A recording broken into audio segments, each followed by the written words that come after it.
아멘. 네, 오늘 우리에게 주시는 하나님의 말씀을 함께 봉독하겠습니다. 하나님께서 우리에게 주신 말씀은 구약 성경 시편 78편 1절에서 8절까지 말씀입니다. 구약 성경 시편 78편 1절에서 8절입니다. 다 찾으신 것 같네요. 네, 함께 교독하겠습니다. 온라인으로 들으시는 분들도 함께 해주시면 감사하겠습니다. 제가 먼저 1절 읽을게요. 내 백성이여 내 율법을 들으며 내 입의 말에 귀를 기울일지어다.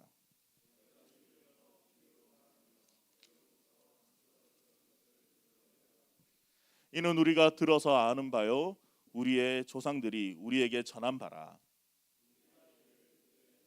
숨기지 아니하고 여호와의 영예와 그의 능력과 그가 행하신 기이한 사적을 우리에게 전하리로다. 여호와께서 증거를 야곱에게 세우시며 법도를 이스라엘에게 정하시고 우리 조상들에게 명령하사 그들의 자손에게 알리라 하셨으니 이는 그들로 후대 곧 태어날 자손에게 이를 알게 하고 그들은 일어나 그들의 자손에게 일러서 그들로 그들의 소망을 하나님께 두며 하나님께서 행하신 일을 잊지 아니하고 오직 그의 계명을 지켜서 다 같이요 그들의 조상들 곧 완고하고 패역하여 그들의 마음이 정직하지 못하여 그 심령이 하나님께 충성하지 아니하는 세대와 같이 되지 아니하게 하려 하심이로다. 아멘. 네, 이 시간 김대진 목사님께서 어떻게 남길 것인가라는 제목으로 말씀 전해 주실 텐데요. 목사님께서 나오실 때 목사님 저희들에게 귀한 말씀으로 섬겨 주셔서 감사합니다라는 마음을 담아서 우리 박수로 환영하도록 하겠습니다.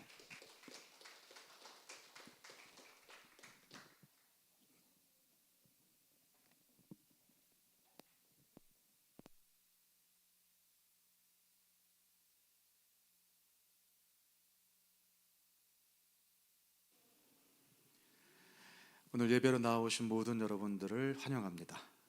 또 온라인으로 함께 하시는 모든 예배자들을 환영합니다. 여러분 어디에 계시든지 동일한 은혜로 또 동일한 기쁨으로 말씀 가운데 성장하는 그런 귀한 교회 공동체로 서시기를 축복합니다. 오늘 함께 이렇게 예배하는 귀한 기회를 주셔서 감사합니다. 주의 복된 날 우리가 나누는 말씀을 통하여서 어떻게 남길 것인가에 대한 주님 주시는 답을 갖고 돌아가기를 바랍니다. 오늘 우리가 읽은 시편 78편은 아삽의 시입니다. 아삽은 지금 이스라엘의 백성이 그들 다음 세대에게 하나님이 어떤 분이시며 하나님이 어떤 일을 행하셨는지를 분명히 드러내서 우리의 믿음이 우리 대에 그치는 것이 아니라 그들이 하나님을 알고 기억하여 더 풍성한 믿음으로 그 다음 세대에게 전달되어지기를 간절히 기도하는 마음으로 이 찬양을 올려드리고 있습니다. 시편 78편은 굉장히 긴 시편 중에 한 권인데요. 78편 안에 이스라엘의 모든 역사가 담겨 있습니다. 하나님이 그 백성을 어떻게 인도하여 내셨는지, 어떤 위엄과 어떤 은혜로 그 길을 인도하셨는지를, 또 그 가운데 이스라엘 백성이 패역하여 하나님의 인도하심을 거절하였는지 그것을 돌아보면서 하나님 붙잡고 사는 삶이 얼마나 중요한지를 다시 한번 우리에게 알려주고 있습니다. 저는 오늘 다음 세대 주일 어린이 주일을 맞이하는 그런 시간을 통해서 우리가 우리 다음 세대를 향하여 아삽과 같은 마음으로 이미 서 있는 줄로 압니다. 더 행복한 교회가 그 이름 그대로 오늘보다 더 내일이 행복한 그런 교회 되시기를 축복합니다. 우리의 믿음보다 우리 다음 세대의 믿음이 더 크고 풍성한 그런 교회 되시기를 축복합니다. 어떻게 하면 그렇게 할 수 있을까요? 어떻게 하면 그렇게 할 수 있을까요? 이것은 저의 소원이기도 하지만 우리 하나님 아버지의 소원이기도 합니다. 그리고 우리 교회의 소원이기도 합니다. 그런데 지금 우리가 살고 있는 형편 가운데 한국교회는 다음 세대를 수도 없이 많이 잃어버리고 있습니다. 지금 젊은이들은 점점 더 교회를 떠나가고 있습니다. 지난 2년 6개월이 넘는 코로나 기간 동안에 한국교회는 세상을 향하여 신뢰를 잃어버렸습니다.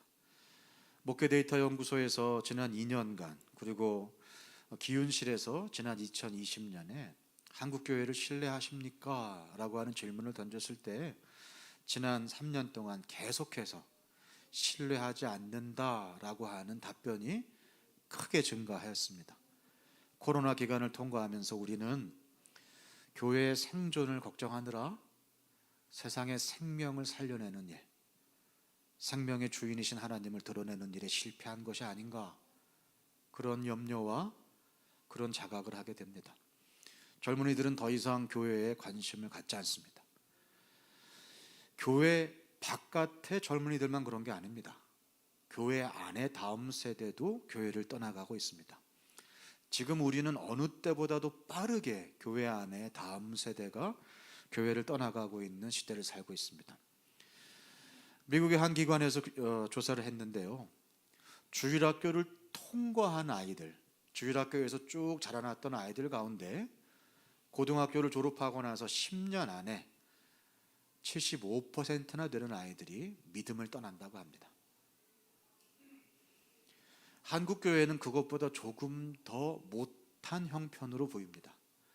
지금 대학생들의 복음화가 4%밖에 되지 않는다, 그런 이야기를 듣습니다. 제가 대학 다닐 때만 해도 가장 큰 대학의 동아리는 CCC였습니다. 근데 지금은 기독교 동아리들이 없어지거나 겨우 명맥만 유지하는 그런 상황 속에 놓여 있습니다. 젊은이들의 삶과 그들의 인생 계획 가운데에 믿음도 믿음의 공동체도 자리할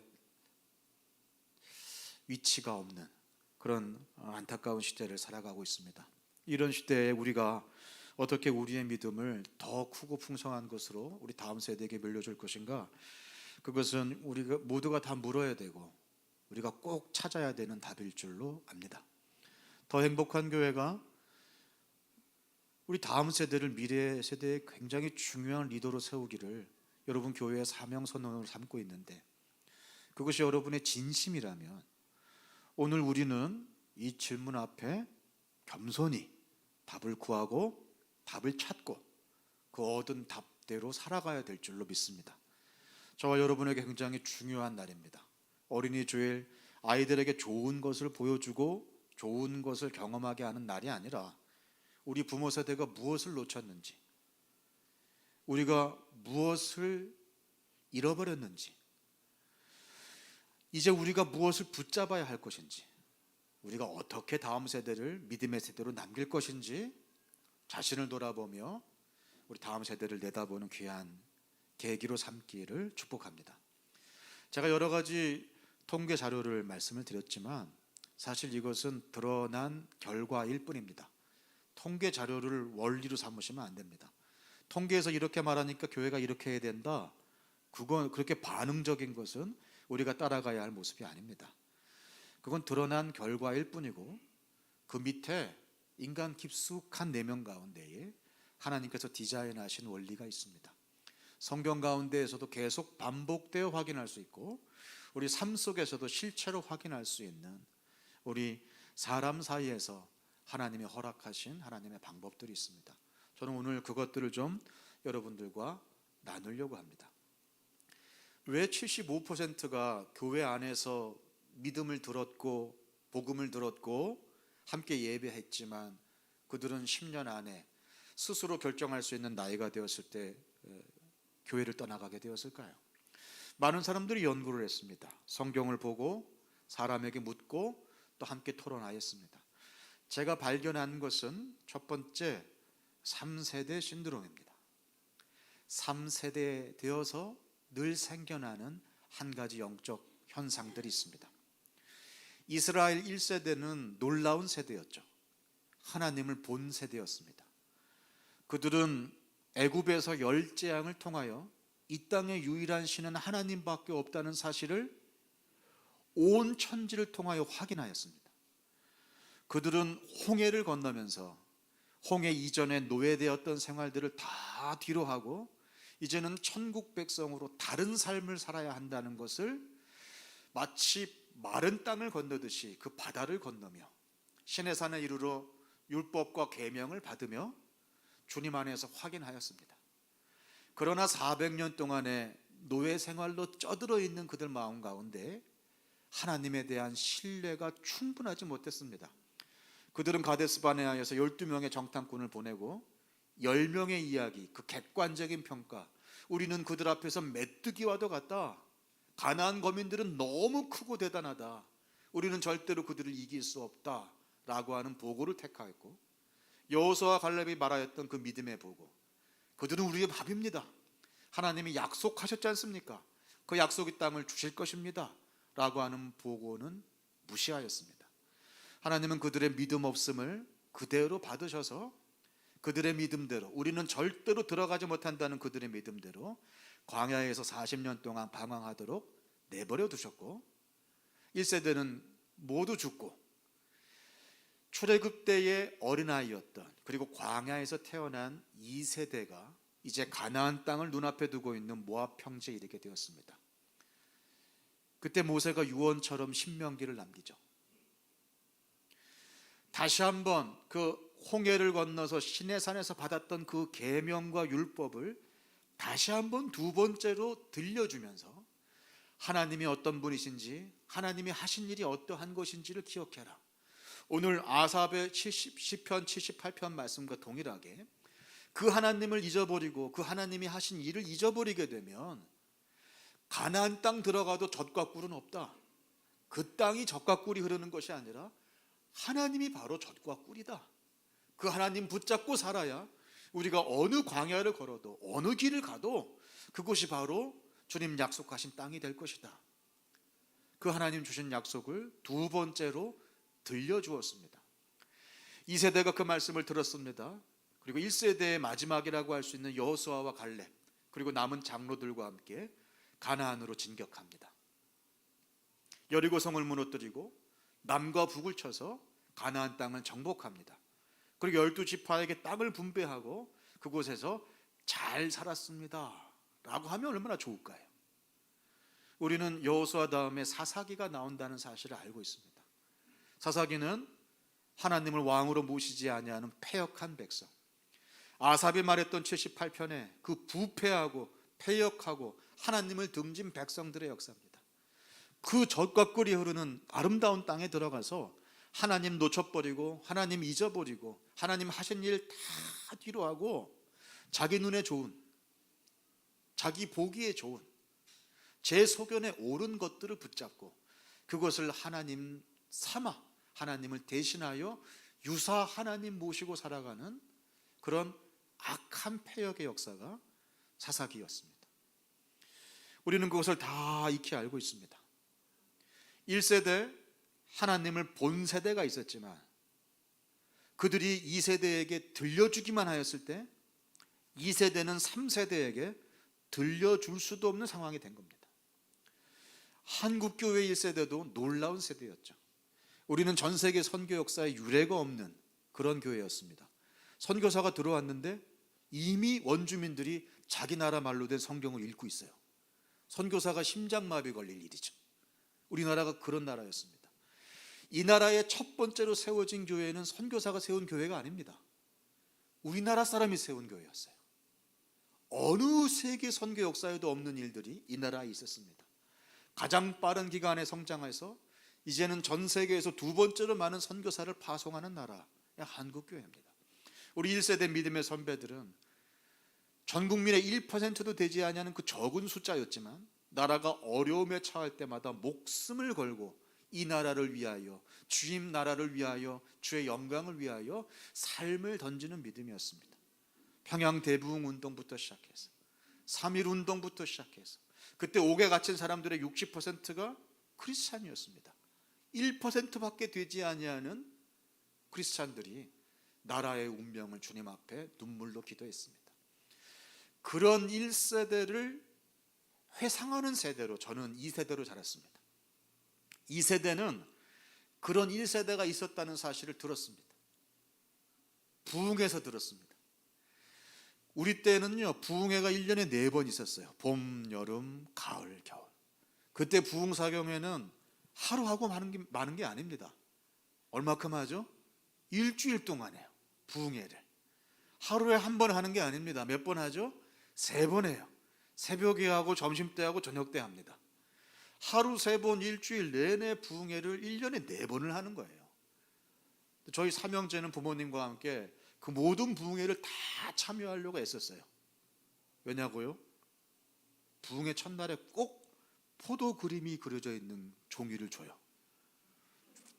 그 포도 송이에다가 나올 때마다 하나씩 스티커를 붙이면 이제 부흥회 맨 마지막 날에 포도 송이 수만큼 이제 노트도 받고 연필도 받고, 그 맛에 우리 삼형제는 한 번도 빠지지 않고 모든 부흥회를 다 참여했습니다. 그게 우리 2세대예요. 종교적인 모임, 들은 말씀이 많은 세대. 그래서 우리는 듣는데 박사입니다. 우리 세대는 설교 앞에 1분만 들으면 오늘 이 설교를 들어야 될지 말아야 될지 판가름이 나요. 오늘 뒤에 어떤 레파토리로 설교가 흘러갈지 다 빤하게 보여요. 하도 들은 설교가 많아서, 하도 들은 말씀이 많아서 이제 웬만한 설교는 내 귀에 들어오지 아니하는, 내 마음에 차지 아니하는 그런 들은 세대, 2세대가 되었습니다. 근데 여러분 그거 아십니까? 우리는 들은 설교를 내 믿음의 실력으로 착각하고 살았어요. 세상엔 2가지 지식이 있습니다. 내가 말할 수 있는 지식, 내가 말할 수 없는 지식. 내가 말할 수 없는 지식은 내 지식이 아니에요. 그건 내가 들어본 얘기죠. 선생님이 얘기했던, 강사가 얘기했던, 누가 얘기했건, 옆집 사람이 얘기했건 내가 들어본 거지 내가 깨달은 것이 아니어서 이것은 내가 말할 수 없어요. 재생산이 안 돼요. 누가 나에게 이유를 물어보면 그 이야기를 해달라고 얘기하면 우리는 그 얘기를 할 수가 없습니다. 이게 바로 내가 들은 이야기의 배신이에요. 우리는 들은 설교를 가지고 내가 깨달은 설교라고 생각을 했어요. 그 설교 누가 준비했습니까? 목사님. 그 본문 누가 연구했습니까? 목사님. 누가 기도했습니까? 목사님. 누가 깨달았습니까? 목사님. 그 본문 앞에서 눈물로 회개하고 깨달아서 그 말씀을 자신의 것으로 받아 누린 것은 목사님.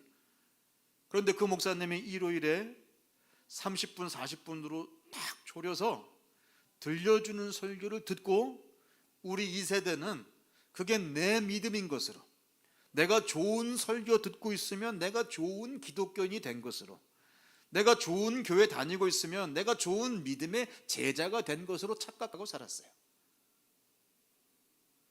그러나 들은 지식은 배신한다고 그랬죠. 정작 삶의 문제지를 받아들였을 때 그 문제를 풀 수 없다는 사실을 깨닫게 되는 거예요. 내게 그런 능력이 없다는 사실을 그제서야 알게 되는 거예요. 그리고 탓을 합니다. 하나님, 왜 내 삶에 이런 문제가 생깁니까? 왜 내 문제를 해결해 주지 않으십니까? 하나님 약속하셨잖아요. 하나님 말씀하셨잖아요. 내가 분명히 들었는데 왜 이렇게 돌아가지 않죠? 그렇게 하나님을 탓하고 교회를 탓하고 떠나간 세대가 우리 2세대가 되었습니다. 그러니 이렇게 들은 지식을 내 믿음의 실력으로 착각하는 우리가 우리 다음 세대에게 하나님의 말씀을 들려줄 수 있을까요? 보여주기는커녕 들려줄 수도 없죠. 그러니 이 3세대가 듣지도 보지도 못한 세대, 제 소견에 옳은 대로 행하는 세대, 가나안의 거민들과 같은 그런 세대가 되는 거 당연한 거 아니겠습니까? 이게 바로 3세대 신드롬입니다.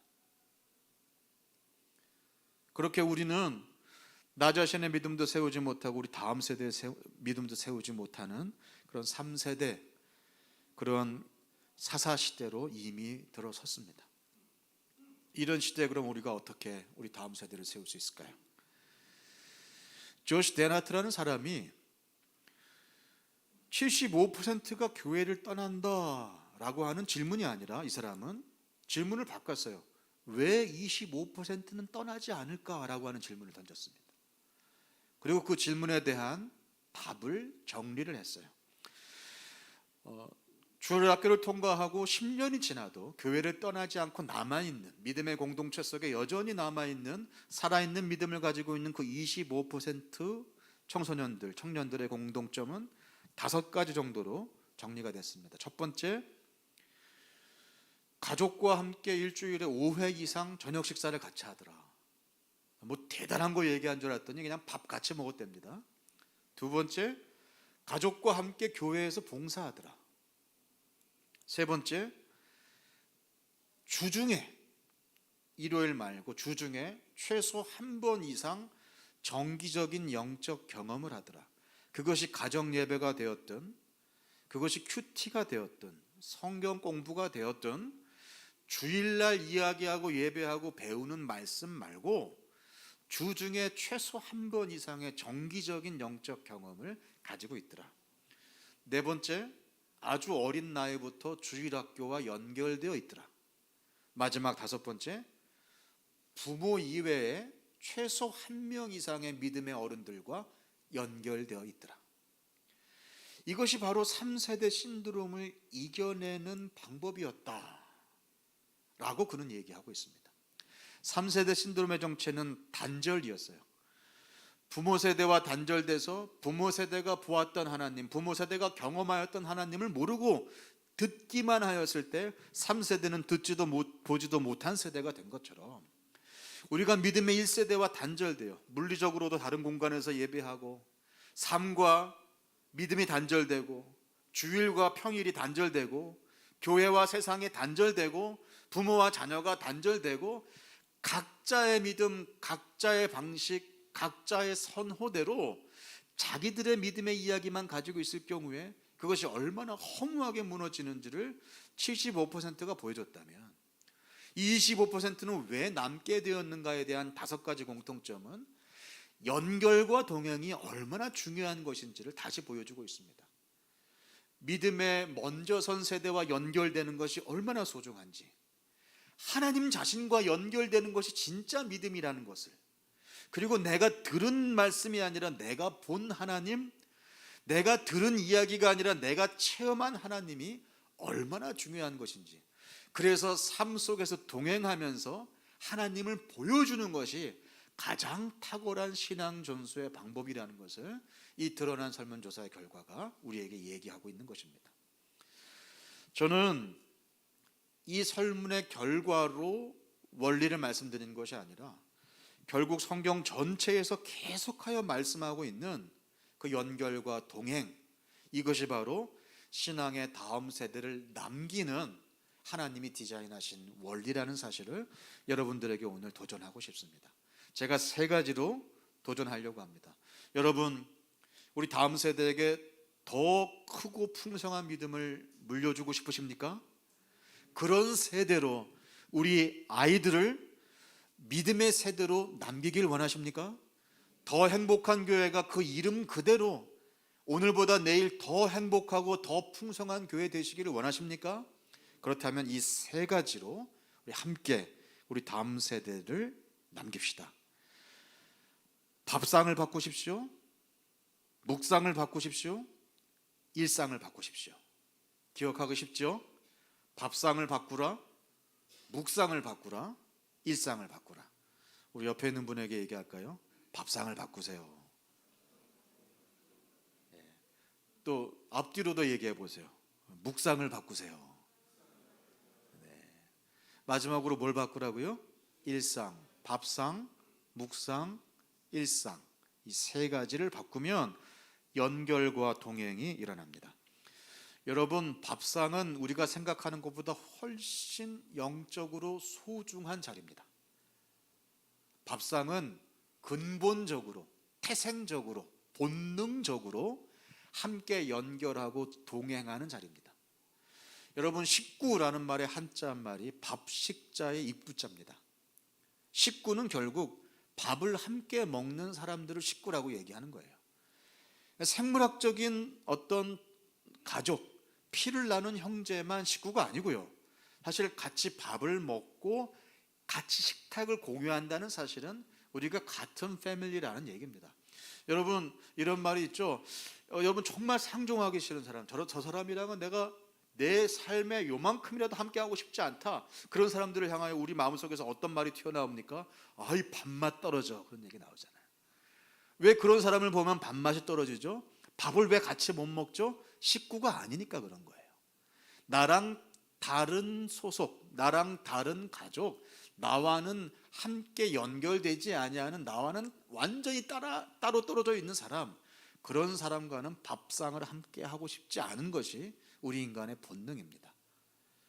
이걸 뒤집어서 얘기한다면 정말 연결되어져서 삶을 보여주고 나눌 수 있는 가장 최고의 자리는 밥상입니다. 그래서 성경 안에서도 이 밥상은 매우 중요한 그러한 비유로 또 실체로 계속하여 사용되어지는 것을 봅니다. 구약의 족장 시대에는 적과 화해하고 멀어졌던 사이가 회복되는 장소가 늘 밥상이었습니다. 신약에서도 예수님은 이 밥상을 죄인들과 만나는 자리로 늘 활용하셨습니다. 삭개오도 밥상에 예수님을 초대하였죠. 예수님은 죄인들의 밥상에 기꺼이 동참하셨죠. 그들이 상종하기도 싫어하는 이스라엘 사람들이 그런 기생, 죄인, 세리들과 함께 예수님은 먹고 마셨습니다. 그들과 밥상을 함께 나누었습니다. 그곳이 바로 천국의 자리가 되도록 예수님은 기꺼이 함께 하였습니다. 특별히 예수님이 십자가에 달리시기 전 마지막 날 마지막 순간 제자들과 함께 했던 것이 무엇이었습니까? 밥상이었어요. 최후의 만찬이었죠. 가장 중요한 시간을 밥상이라고 하는 장소를 통하여 예수님은 그 먹고 마시는 떡과 포도주로 예수님의 십자가 사역을 보여주셨습니다. 내 몸이 찢긴 것을 너희들이 먹을 때마다 기억해라. 내가 십자가에서 흘릴 피를 너희들은 마실 때마다 기억해라. 매일 먹고 마시는 밥상에서 매일 예수님의 사역을, 그의 몸과 그의 피를 기념하라 라고 예수님 말씀하셨죠. 예수님 부활하시고 제자들을 다시 만나실 때도 밥상이었습니다. 모든 것을 다 포기하고 다시 갈릴리 바닷가로 돌아가서 다시 예전에 물고기 잡는 일을 하였던 제자들을 불러 모으시고 해변가에서 예수님이 뭐 해주셨습니까? 물고기를 구워서 먹이셨습니다. 그리고 말씀하십니다. 베드로야, 네가 나를 사랑하느냐?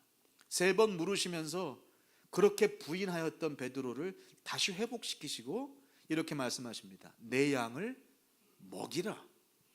여러분, 밥상은 앞으로 이루어질 천국이 어떤 곳인지를 미리 경험하는 장소입니다. 앞으로 이루어질 저 천국에 지금 경험하는 장소로 이 밥상은 종말론적인 그 모든 것이 화해되고 그 모든 무너졌던 것들이 세워지며 그 나누어졌던 것들이 연결되어지는 그 종말론적 현실, 그것이 오늘 우리가 누리는 밥상입니다. 이렇게 말씀드려도 별로 마음에 많이 와닿질 않죠.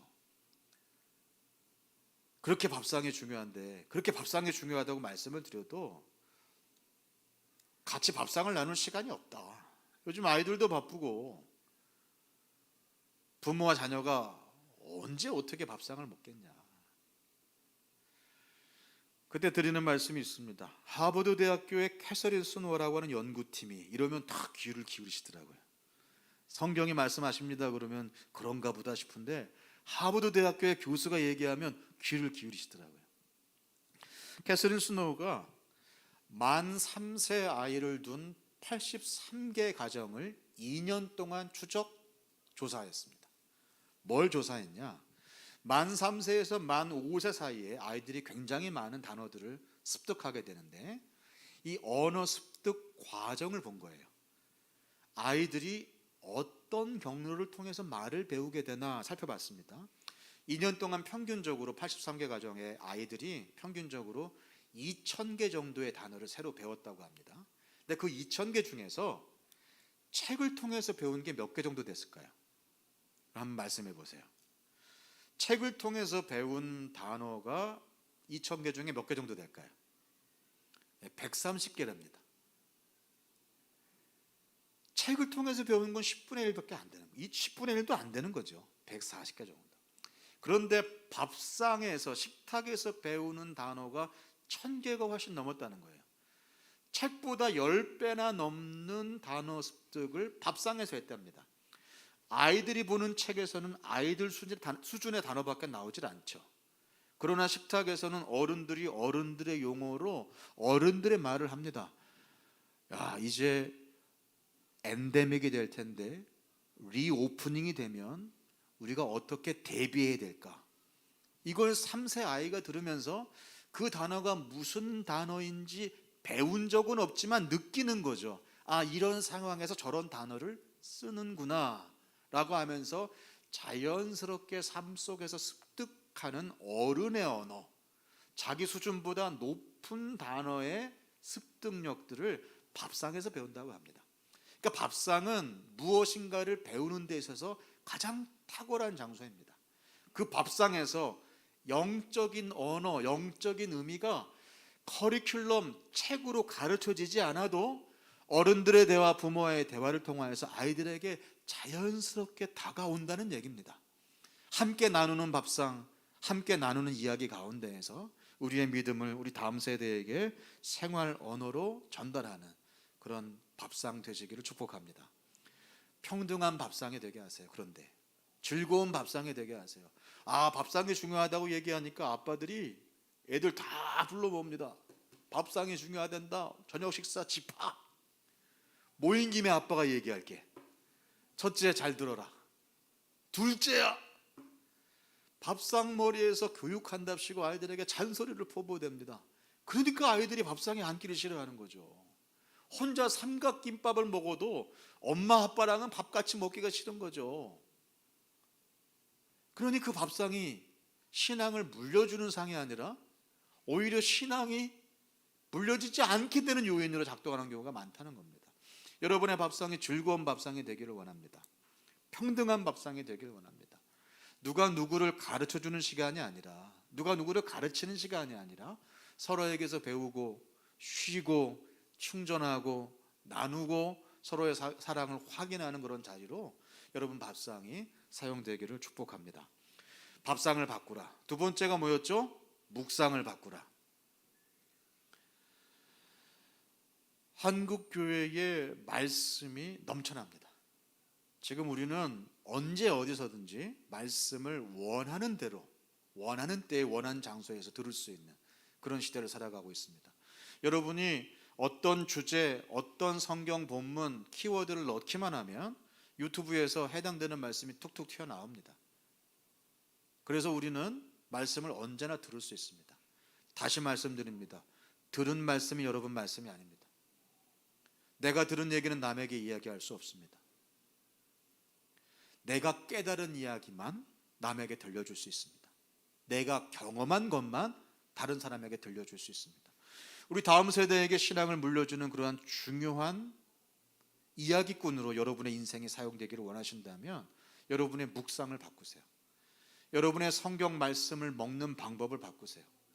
목사님이 들려주는, 목사님이 먹여주는 그런 말씀, 물론 목회자들은, 설교자들은 좋은 말씀을 먹이기 위해서 식단을 짜고 재료를 준비하고 정성을 다 들여서 할 수 있는 한 최고의 말씀으로 여러분들을 먹일 것입니다. 그러나 그건 어디까지나 남이 먹여주는 말씀입니다. 그 말씀 말고 내가 깨달은 말씀이 절실합니다. 단 한 구절이라도, 단 한 부분이라도 남에게서 얻어들은 말씀이 아니라 내가 깨닫고 내가 질문하여 내가 받은 나의 답으로서의 말씀을 가진 사람은 언제 어디서 누가 그 말씀을 물어봐도 답할 수 있는 준비가 되는 것입니다.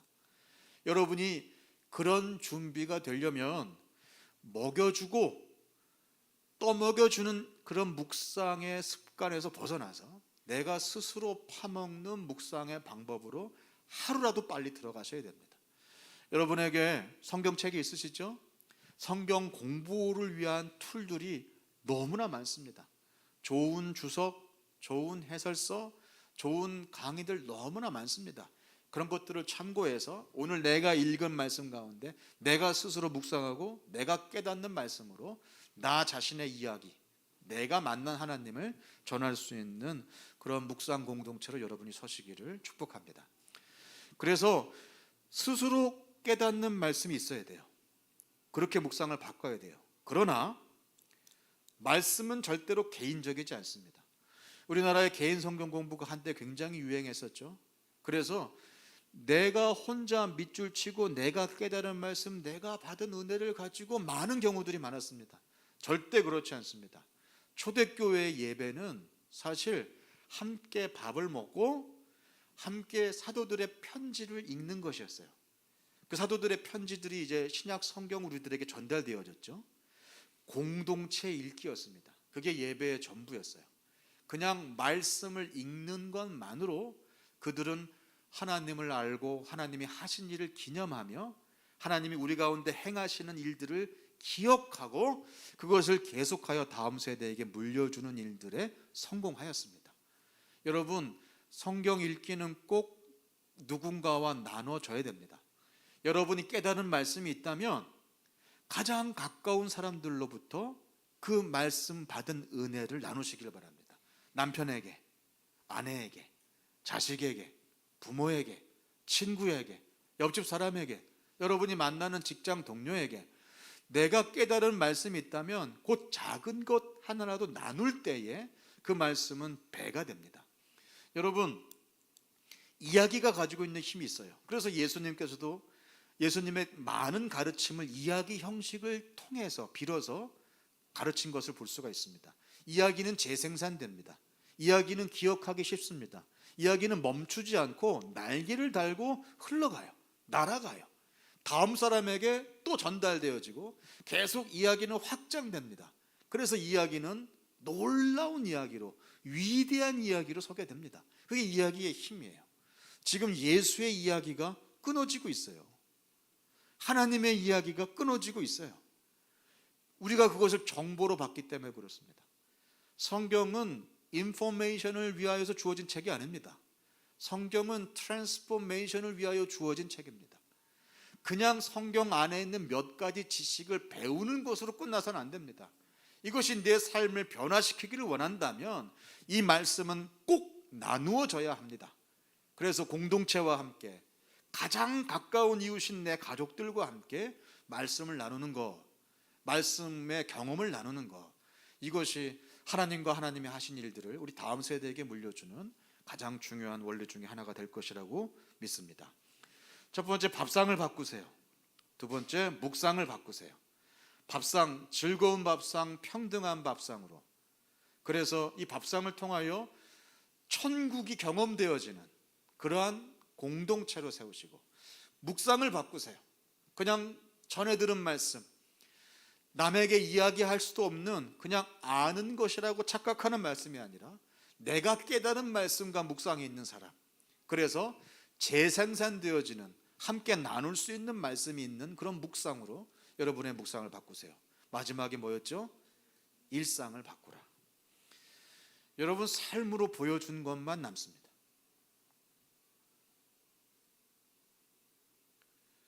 서점에 가보시면 위인전이 있어요. 아주 오래된 사람부터 시작해서 심지어 아직 돌아가시지 않은 분들의 위인전도 요즘에 있더라고요. 제가 어린이들이 많이 읽는 서점의 모든 위인전들을 다 살펴봤습니다. 제가 깨달았어요. 위인전 딱 보면 나는 우리 엄마가 하는 잔소리에 깨달음을 얻어서 내 삶을 던지기로 작정하였다. 그런 사람을 한 번도 본 적이 없어요. 아빠가 하는 잔소리에 내 삶의 방향을 결정했다 한 사람 한 명도 없어요. 누군가 그에게 삶의 큰 충격을 준 거예요. 저 인생이 진짜다. 저런 사람이라면 내가 목숨을 걸겠다. 저런 필요가 있다면 내가 내 삶을 던지겠다. 결국 내가 본 인생이 삶을 바꾸는 것이지 내가 들은 이야기가 바꾸지 않아요. 우리가 하는 말로 우리 아이들이 바뀔 수 있다면 여러분 하루 12시간이라도 잔소리 하셔야죠. 제가 미리 말씀드립니다. 잔소리로 인생이 바뀌지 않습니다. 우리가 들려준 이야기로 우리 삶이 바뀌질 않습니다. 내가 보여준 것만큼 우리가 의도하든 의도하지 않든 우리는 누군가에게 영향을 주고 있는 것이에요. 무서운 것은 이게 좋은 영향인지 나쁜 영향일지, 그게 우리에게 큰 도전이 된다는 것입니다. 우리는 우리의 삶으로 이야기하고 있는 것이에요. 그래서 누가 그랬어요. 크리스찬은 걸어다니는 성경책이다. 우리는 성경을 읽지만 세상은 우리를 읽는다. 우리가 외치는 구호, 우리가 들려주는 이야기가 아니라 우리가 살아내는 모습이 그들에게는 천국이고 성경의 내용인 것이에요. 우리가 외치는 소리와 보여주는 모습이 다를 때 헷갈리는 겁니다. 여러분 유튜브 영상 보시는데 소리하고 영상하고 맞지 않으면 어떠세요? 아, 쾌적하다, 너무 상쾌하다 그러시나요? 싱크가 맞지 않는다고 하죠. 소리와 내용이 맞지 않으면, 소리와 영상이 맞지 않으면 굉장히 불편해요. 지금 우리와 우리 한국교회가 세상에 보여주는 모습이 바로 그런 겁니다. 외치는 소리와 보여주는 모습이 달라요. 소리는 거창하고 소리는 아름다운데 모습은 비참하고 너무 왜소해요. 그러니 그들에게 하나님도 하나님의 말씀도 우습게 보이는 것입니다. 여러분의 일상을 바꾸십시오. 우리 아이들에게 믿음을 전해주고 싶으시다면 우리 아이들을 좋은 교회, 좋은 시스템, 좋은 부서에 보내서 좋은 목사님의 말씀을 들려주는 게 아니라 그들이 평생 살아내는 삶의 현장에서 어떤 모습을 우리가 보여주고 있는지를 가슴을 치며 옷을 찢으며 머리에 죄를 뿌리며 회개하면서 우리가 정말 떨리는 가슴으로 살아내야 합니다. 나는 우리 아이들에게 어떤 모습을 보여줄까? 내 뒷모습은 우리 아이들에게 어떤 것으로 기억이 될까? 내 메시지가 아니라 내 삶이 우리 아이들에게 어떤 명제로 남아있나? 이것이 하나님과 하나님의 하신 일을 기억하도록 하라 라고 하는 아삽의 78편의 가장 중요한 세 번째 원리가 될 줄로 믿으시기 바랍니다. 잔소리 내려놓으세요. 함께 실행하고 서로 보여주고 함께 기억하고 온 가족이 함께 교회에서 봉사하고 그냥 교회를 사랑한다라는 말보다 교회를 위하여 행하는 그 하나의 모습, 세상을 향하여 내가 너희를 보내노라 라고 예수님이 그 제자들을 파송하시는 그 마음을 이해한다면 세상 가운데에서 우리가 보여주는 그 모습, 그것이 우리의 신자됨, 우리의 제자됨, 우리의 믿음의 실력입니다. 내가 보여주는 것이 우리 아이들에게 남습니다. 정말로 교회를 사랑하는 자녀를 기르고 싶다면 교회를 사랑하는 부모로 여러분의 모습을, 여러분의 일상을 바꿔내십시오. 정말로 예수 그리스도를 쫓는 제자가 되길 원하신다면 제자 훈련 보내실 게 아니라, 제자 훈련 특강 보낼 게 아니라, 국토순례 보낼 게 아니라, 사역 훈련, 제자 훈련 할 게 아니라 우리 삶의 제자의 모습, 중요한 삶의 선택마다 믿음의 사람은 어떤 선택을 하였는지, 우리 아빠가 어떤 선택을 하는지, 우리 엄마가 어떤 모습을 보여주는지, 그것을 항상 머리와 가슴에, 손과 발에 새기고 깨닫고 보여줘야 될 줄로 믿습니다. 정말로 세상을 사랑하라, 하나님을 온 마음 다해 사랑하는 것처럼 내 이웃을 내 몸처럼 사랑하라 라는 그 말씀을 알려주고 싶다면 그렇게 살면 됩니다. 그것이 어렵죠. 그것이 힘들죠. 세상에 모든 의미 있는 일은 다 힘듭니다. 세상에 의미 있는 모든 일은 다 대가를 요구합니다. 우리가 대가를 지불하고 기꺼이 손해보는 인생을 선택하고 하나님 나라와 의를 생각하여 내 자존심과 내 나라와 내 의와 내 체면을 내려놓는 모습을 보여줄 때 우리 아이들은 초라한 아빠가 아니라 믿음의 아빠를 발견하고, 우리 아이들은 요게벳과 같은 엄마를 발견하게 되고, 더 나아가서 그들이 그토록 사랑하는 예수님을 만나게 되는, 내가 만난 예수님이 있는 1세대로 설 겁니다. 듣기만 한 2세대가 아니라 1세대로, 본 세대, 만난 세대, 연결된 세대, 동행하는 세대로 우리 세대를 세우지 않는다면 결국 3세대 신드롬은 끊임없이 반복될 겁니다. 들은 적도 없어요. 본 적도 없어요. 제 소견에 옳은 대로 행해요. 내 마음대로 살아요. 이걸 우리 대에서 끊으려면 하나님 만난 사람의 그 1세대의 믿음, 내가 만난 예수님을 보여주는 일상이 뒤집어진 인생이 이 가운데 필요합니다. 여러분 밥상을 바꾸어 주세요. 여러분의 묵상을 바꾸어 내세요. 여러분의 일상으로 우리 다음 세대에게 물려주세요. 우리 같이 기도하겠습니다.